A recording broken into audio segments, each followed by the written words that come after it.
You weren't supposed to be home until 11. A bedroom door swings open.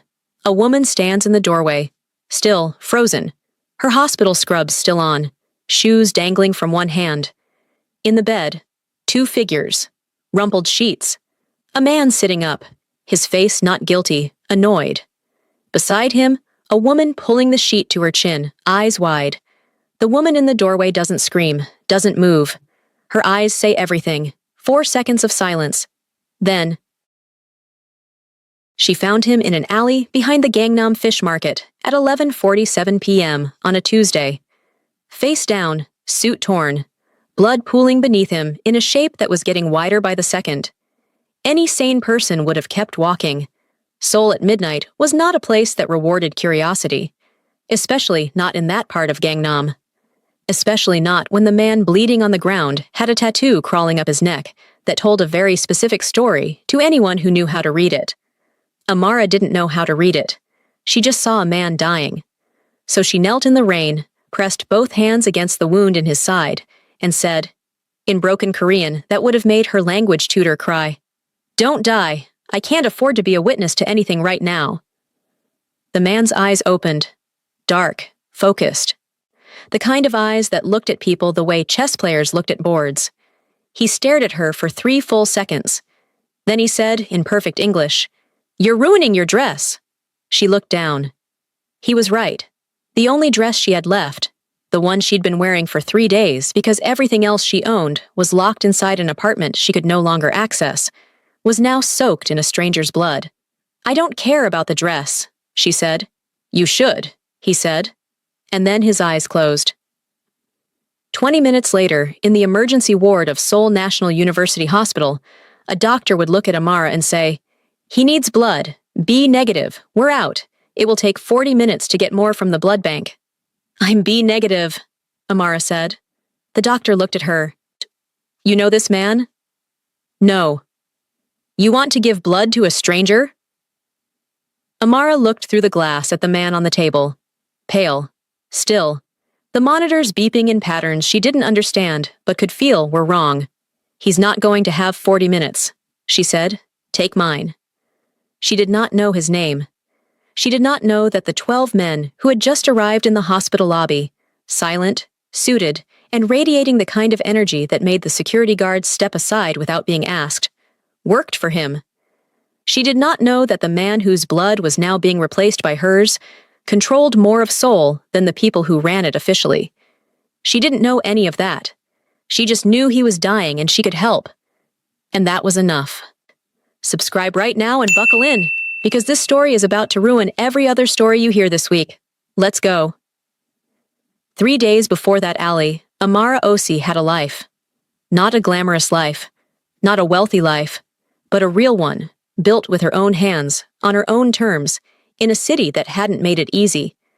She was 27, Ghanaian American, a nursing student in her final year at Yonsei University's international program in Seoul, one of only 12 students accepted globally. She had earned that spot with 4 years of perfect grades, 3 recommendation letters that her professors said were the strongest they'd ever written, and a personal essay about growing up in a single-parent household in Accra before moving to Maryland at 15 that had made the admissions committee ask if she'd considered writing professionally. She had not. She wanted to save lives. Everything else was decoration. Seoul had been hard at first. The language, the loneliness, the particular kind of invisible she felt as a black woman in a city that didn't see many faces like hers. But Amara had a talent for making hard things feel temporary. She studied. She adapted. She learned enough Korean to argue with street vendors, and enough about Korean culture to know when to bow and when to stand her ground. She had built 2 pillars in Seoul that held everything else up. The first was her boyfriend, Daniel Park, half Korean, half American, a business student she'd met at a campus mixer in her second year. Handsome in a boyish way, charming in a way that felt effortless, sweet and attentive in a way that Amara, who had spent most of her life being the person who took care of everyone else, found almost disorienting. He told her she was brilliant. He told her she was beautiful. He told her he had never met anyone like her. She believed all of it. The second pillar was her best friend, Yoona Kim, Korean, bright, funny, sharp-tongued. They had met in an anatomy lab and bonded over their shared hatred of a specific professor who spoke exclusively in monotone and seemed personally offended by questions. Yuna was the first Korean friend Amara had made who treated her like a person and not a curiosity. They studied together, ate together, complained together. Yuna had a spare key to Amara's apartment for emergencies. Amara trusted them both completely. She had no reason not to. Until the evening, she came home early from a clinical shift, exhausted, shoes in hand, looking forward to nothing more than sleep, and opened her bedroom door to find Daniel and Yuna in her bed. In her bed. The sheets she had bought. The mattress she had saved for. The room she had decorated with photos from home, because Seoul sometimes felt so far from everything she knew. There was no ambiguity. There was nothing to misinterpret. Amara stood in the doorway for 4 seconds. She counted them later. 4 seconds of her brain refusing to assemble the image into meaning because the meaning was too brutal. Then Daniel saw her. His face didn't collapse with guilt. That was the thing that broke her more than anything. He didn't scramble. He didn't apologize.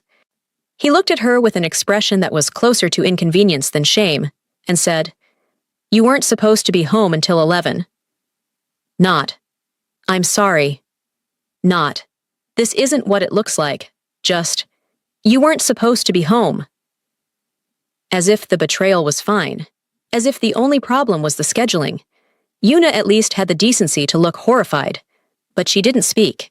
She pulled the sheet up and looked away. And that silence told Amara everything about how long this had been happening and how little she had been respected during it. Amara turned around and walked out. She didn't cry. Not yet. She walked to the kitchen. She picked up her bag. She put her shoes back on. Daniel followed her. Not to apologize, to manage. "Amara, don't make this dramatic." She kept walking. "It's not what you think. Yuna and I—" "Don't," Amara said. "Ye one word. Quiet. Final." She reached the front door. Daniel grabbed her arm. "Where are you going? It's my name on this lease, Amara. You can't just—" "Let go of my arm. We need to talk about this like adults.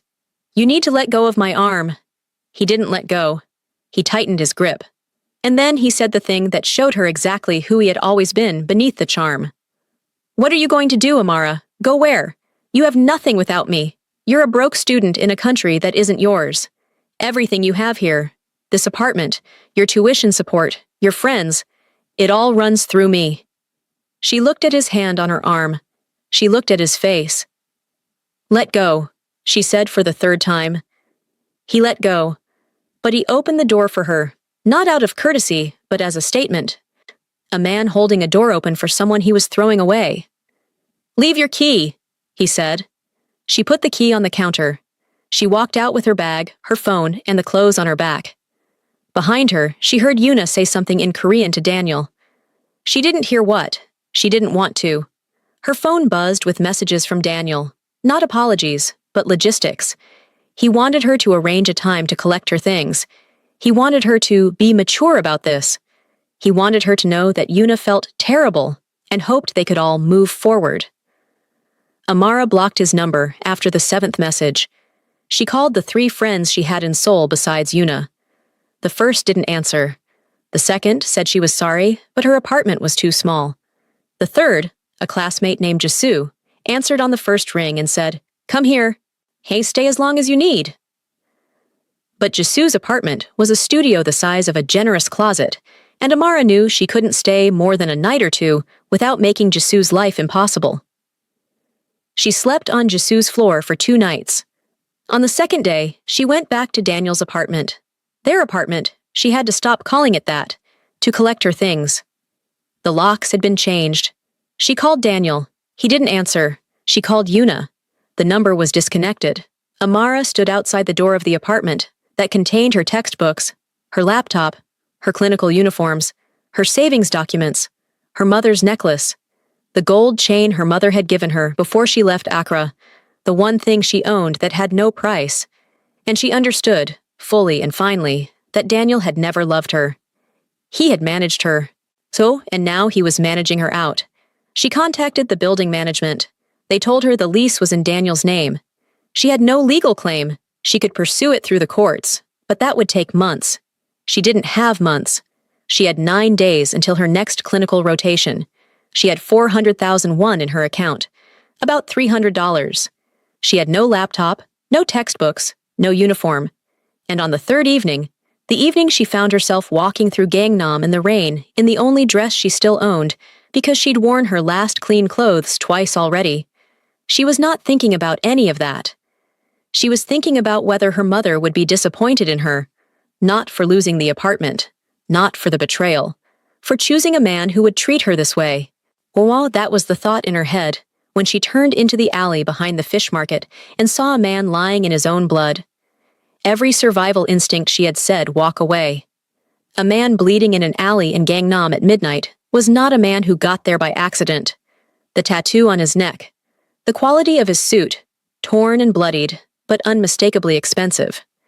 The way his hands, even unconscious, were positioned, one near his waist, the other flat on the ground, as if even in the process of dying, his body remembered how to reach for something. This was not a random mugging victim. Amara knew that.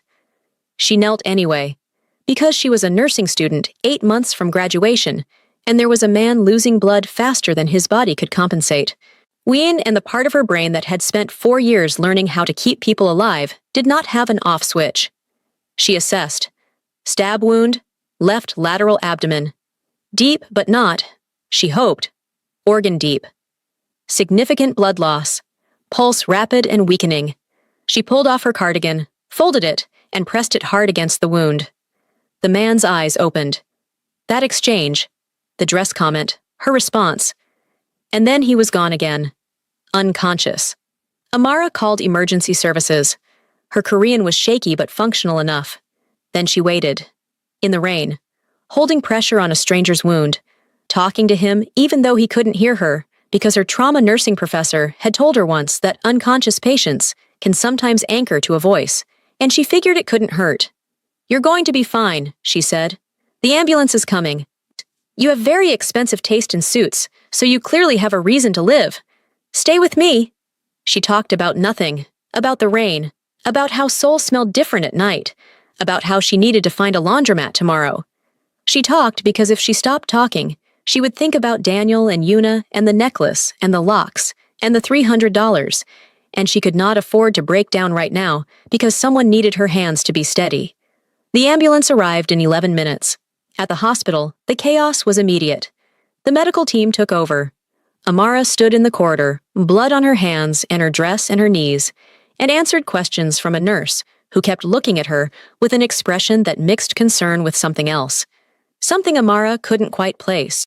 Then the doctor came out and said they needed B-negative blood, and Amara offered hers.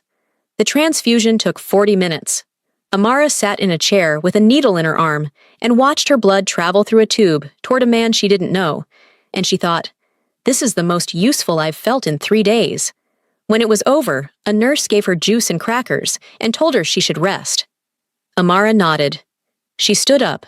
She walked out of the hospital into the rain. She did not leave her name. She did not leave her number. She had nowhere to go, nothing to eat, and approximately $270 to her name, and she had just given her blood to a stranger because it was the right thing to do. That was Amara. She walked back to Jisu's apartment in the rain. She fell asleep on the floor. She did not know that the man she saved was already awake, and already looking for her. "Okay, stop. The Korean Mafia boss is awake, and he's looking for the girl who saved his life. What do you think happens when he finds her? Drop a fire in the comments, and if you're not subscribed, you're about to miss the best part of this story. Hit that button, let's keep going." His name was Kang Do-hyun, 33 years old, born in Busan, raised in violence, educated in strategy, the current and undisputed head of the Kang Syndicate, an organization that operated in the space between Seoul's legitimate economy and everything that kept it running beneath the surface. Do-hyun did not look like what most people imagined when they heard Mafia boss. He was quiet, deliberate. He wore glasses when he read, which was often. He spoke softly, not because he was gentle, but because he had learned very young that the most dangerous voice in any room was the one people had to lean in to hear. He had been stabbed that night by a man who owed a significant debt to a rival faction, an assassination attempt that was sloppy, desperate, and nearly successful, only because Do Hyun had dismissed his security detail for the evening to walk alone, which he did sometimes when he needed to think. His head of security, a man named Sergeant Bayek, had located him via GPS tracker 12 minutes after the attack, but someone had gotten there first. Do Hyun woke up in the hospital with 36 stitches, 2 units of blood that weren't his, and a single piece of information from the medical team. A young black woman had found him, applied pressure to the wound, called the ambulance, donated her own blood, B negative, a rare type, and left without giving her name. Do Hyun lay in that hospital bed for a long time. He was not a man who owed debts. He was a man to whom debts were owed. The distinction was fundamental to how his world operated. A woman he didn't know had held his life together with her bare hands in a dirty alley and given him her blood and walked away. That was a debt, and Kang Do-hyun always settled his debts. "Find her," he said to Sergeant Bayek. Bayek, who had once located a man who'd fled to Myanmar using nothing but a partial license plate and a gas station receipt, nodded once. "How long do I have?" Bayek asked. "Until I leave this hospital," Do-hyun said, "which will be tomorrow morning." "Sir, the doctor said, tomorrow morning." Beck found her in 9 hours. Fro CCTV from the alley, cross-referenced with hospital entrance footage, facial recognition matched against foreign resident databases. Name, Amara Osi, Ghanaian American, student visa, Yonsei University nursing program. Current address, none.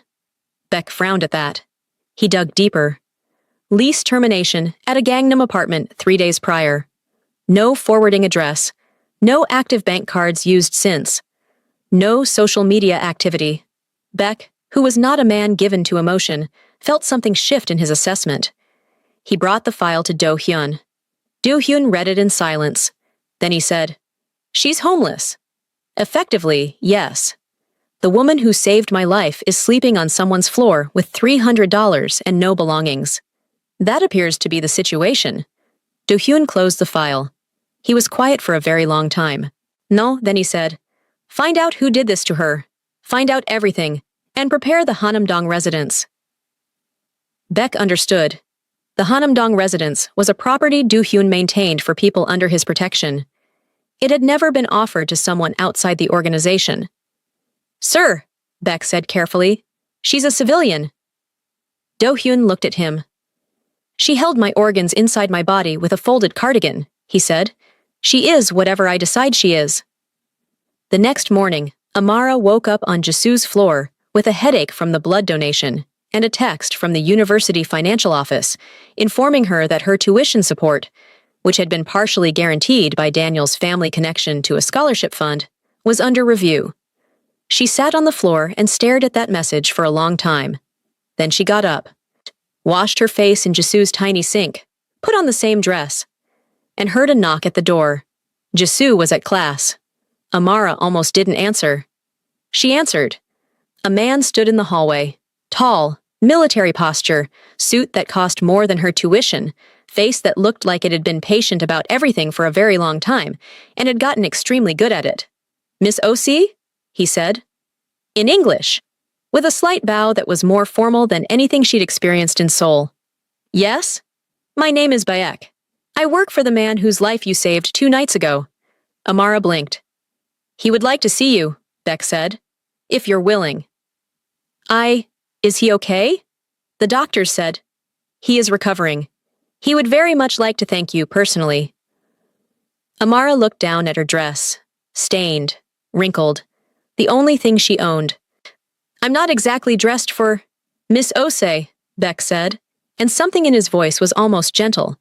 "He does not care what you're wearing. He cares that you're the reason he's breathing." A black car was waiting outside. Not a car. A vehicle that communicated, quietly and expensively, that the person who owned it did not live in the same economic reality as everyone else on the street. Amara got in because she had nothing left to lose, and because she was curious, and because, though she wouldn't have admitted it, The idea that someone wanted to thank her for something felt like water after 3 days in a desert. The car drove to Hanamdong. If you know Seoul, you know Hanamdong. If you don't, it is where wealth goes when it wants privacy. The houses don't announce themselves. The walls are high. The trees are old. The silence has a quality that is not empty, but guarded. The car stopped in front of a residence that made Amara's breath catch. Not because it was extravagant, because it was beautiful in the way that things are beautiful when someone with unlimited resources also happens to have taste.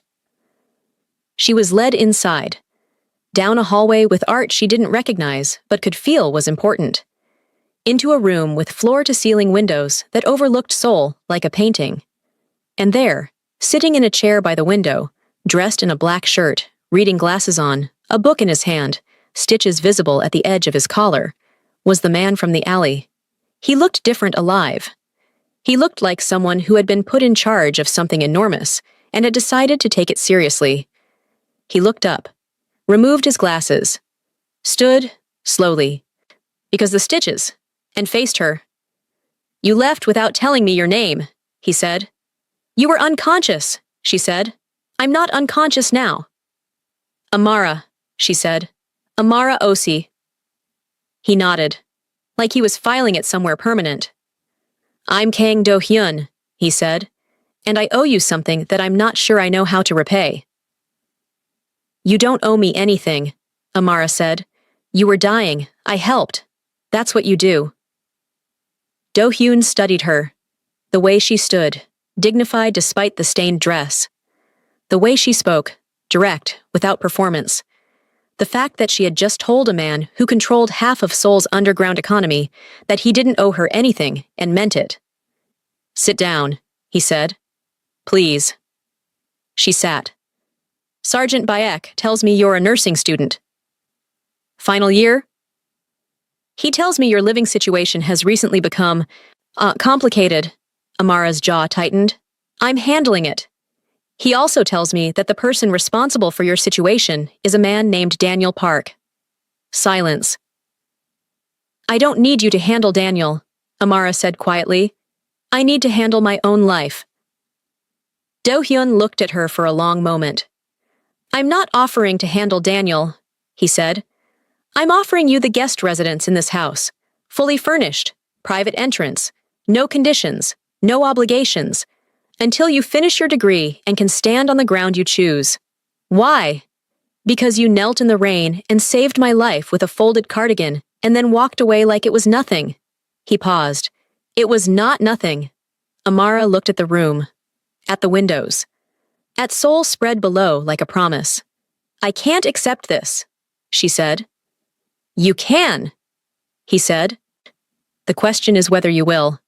People don't do things without conditions." "I do," Do-hyun said. "When the debt is real." She looked at him, searching for the lie, the angle, the thing that would reveal this to be another version of what Daniel had done. Kindness as currency, generosity as leverage. She didn't find it. She found something else instead. A man who was looking at her the way people look at things they recognize, not desire, recognition. "Okay," she said, "but I'm paying rent." "You have $300. "Then I'll pay what I can." Something moved across his face, not quite a smile, the suggestion of one. "We'll negotiate terms," he said. Amara moved into the Hanamdong guest residence. She did not know, not yet, that Do-hyun had already begun learning the full architecture of what had been done to her. He had not asked for this information to avenge her. He had asked because Kang Do-hyun understood systems, and what Daniel Park had done to Amara was not a breakup. It was a system of control designed to isolate someone and make them dependent, and then to remove the dependency and watch them fall. Do-hyun recognized it because he had dismantled systems like it his entire professional life. The difference was that this time, it was personal. Not because he had feelings for Amara. Not yet. Not in any way he would have named. But because she had saved his life without asking for anything, and someone had tried to destroy hers for the crime of trusting the wrong people. That math didn't balance. Do-hyun balanced math. Here is what happened over the next 3 weeks. On day 4, Do-hyun's legal team filed a formal property retrieval claim against Daniel Park's apartment. Korean tenancy law was complex, but when the legal filing came from a firm that represented the Kang family's legitimate business holdings, the apartment management company responded in under 6 hours. Amara's belongings, every textbook, every piece of clothing, her laptop, her clinical uniforms, were delivered to the Hanamdong residence in sealed boxes. Her mother's gold necklace was in the third box. Amara held it for a long time. She did not cry, but it was close. On day 9, the scholarship committee at Yonsei received a detailed file documenting that Daniel Park's family connection to the fund had been leveraged inappropriately to influence Amara's enrollment conditions, creating a dependency that was never part of the original scholarship terms. The file was thorough. It was irrefutable. It had been compiled by people who compiled things for a living. Amara's tuition support was reinstated, unconditionally. Daniel's family connection to the fund was severed, permanently.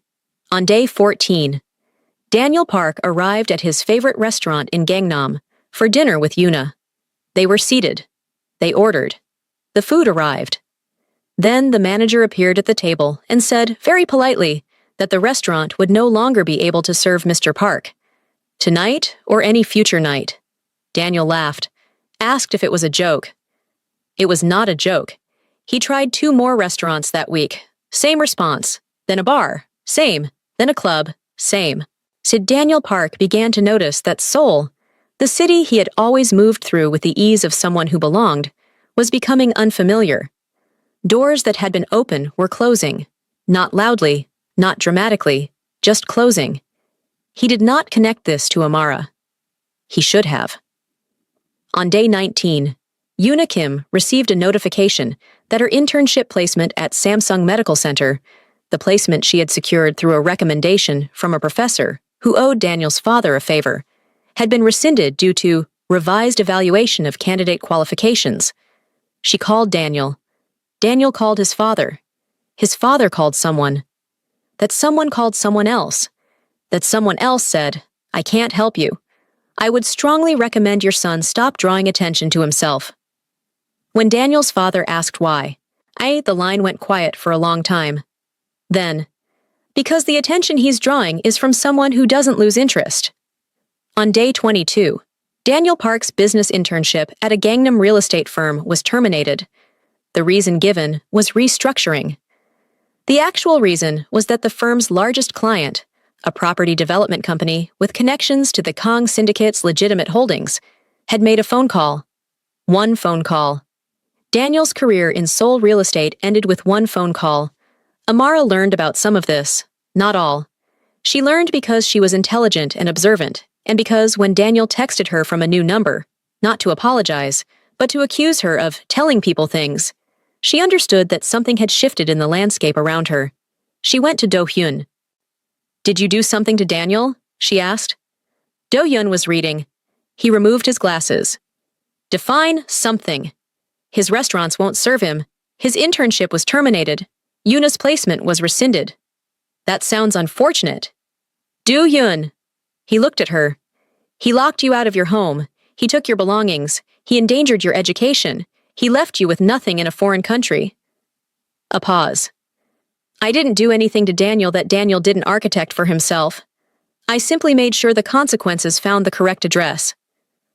I told you I didn't need you to handle him." "You didn't," he agreed. "But I don't leave debts unbalanced. What he did to you was a debt against someone under my roof. I balanced it.